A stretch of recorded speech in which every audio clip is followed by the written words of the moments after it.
right on Coolidge Memorial Road. We are in Plymouth, Vermont. Population 590. This is the President Calvin Coolidge historic site. Coolidge's son inherited the homestead and donated it to the state of Vermont to create this site, and Coolidge's great-great-grandson is involved with preserving his legacy. Coolidge was the 30th president. He was a lawyer who worked his way up in politics to become the governor of Massachusetts. He was a Republican. Coolidge was a popular president during the Roaring '20s.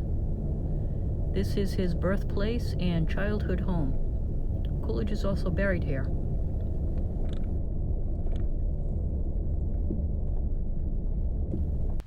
This village is called Plymouth Notch, and it consists of a church built in 1840, an 1890s school, a general store with a post office and dance hall, Coolidge's birthplace, his childhood home, a massive barn. The Orange Building was a hotel and tavern at one time, and then it became the residence that Coolidge's mother grew up in, and a cheese factory that still makes cheese.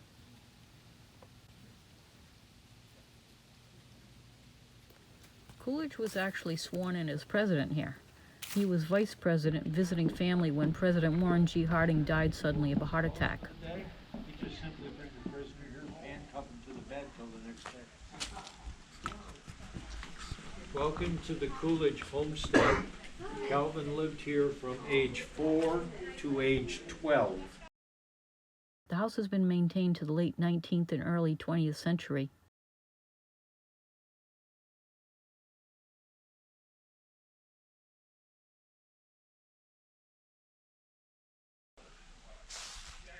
Coolidge was sworn in president here by his father, John Coolidge. That was in 1923.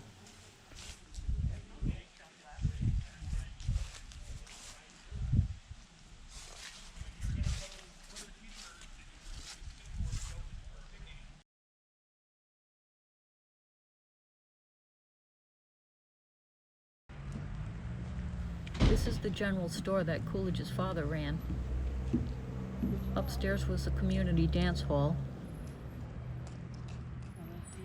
You gotta buy tickets to go up there.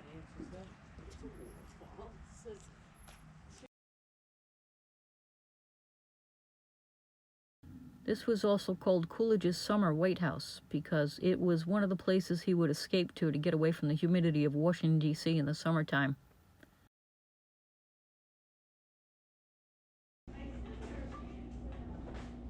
This store was the center of social activity in the village.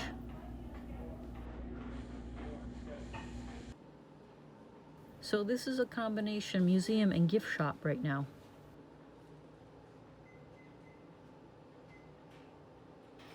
A mail slot of the original post office. Coolidge's father, John, was the postmaster. This was the post office in the area until 1976. Letters that were sent to Coolidge's mother, and his father was addressed as Colonel John Coolidge. He served during the Civil War.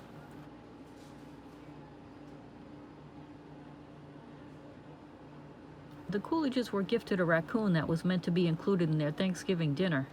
But luckily for the raccoon, the Coolidges were animal lovers, and Rebecca the raccoon received a presidential pardon and became a beloved family pet.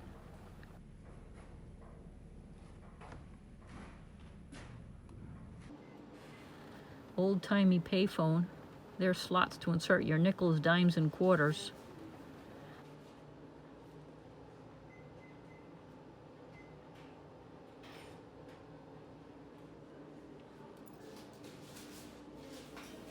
They sold flavoring extract for back when you cooked everything from scratch.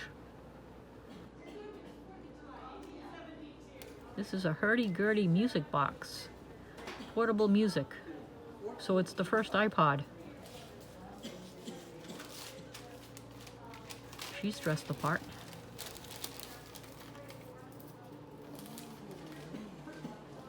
Even the cash register was a work of art back then.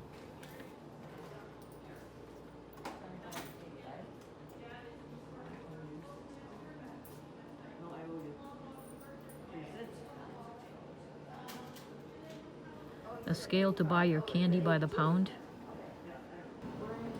I remember those candy bracelets.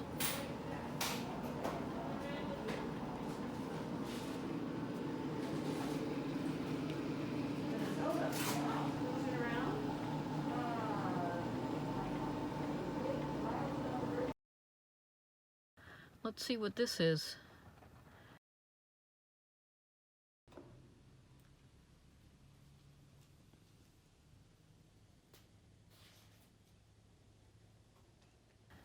It's basically a tool shed.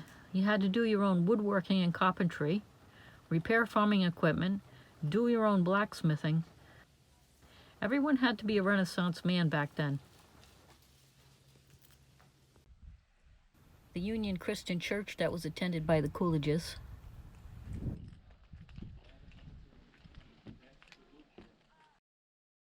It's beautiful.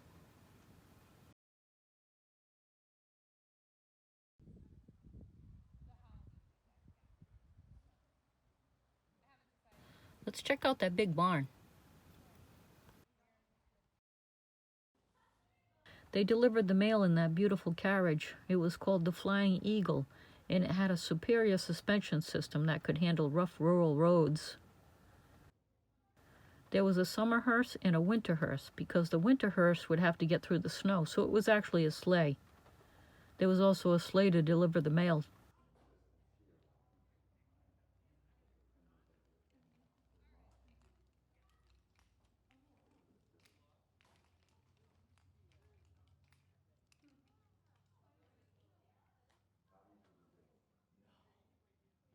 Henry Ford said that you can have your Model T painted any color as long as it was black. This is the education center that was built in the 1970s. Coolidge was called Silent Cal even though he set a record for press conferences.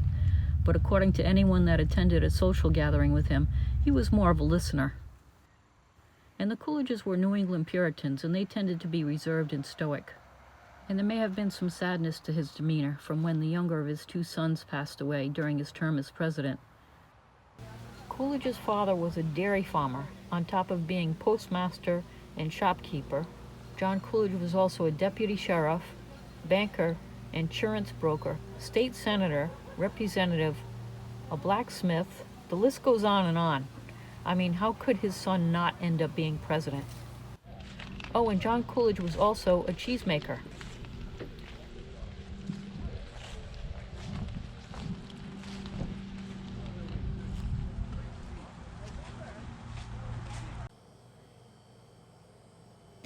This is where the cheese is made, but not today, I guess. That's how my luck's been going in Vermont. So I found a photo instead.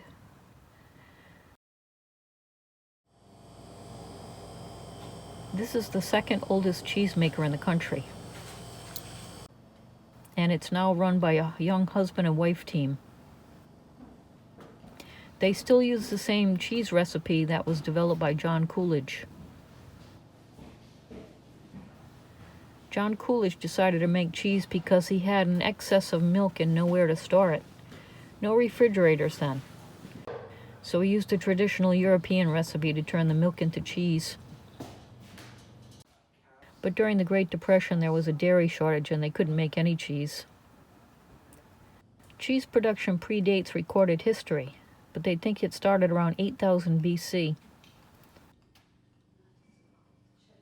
The cheese is aged for a year before they sell it. I'm glad they sell Vermont maple syrup. My mother doesn't like cheese.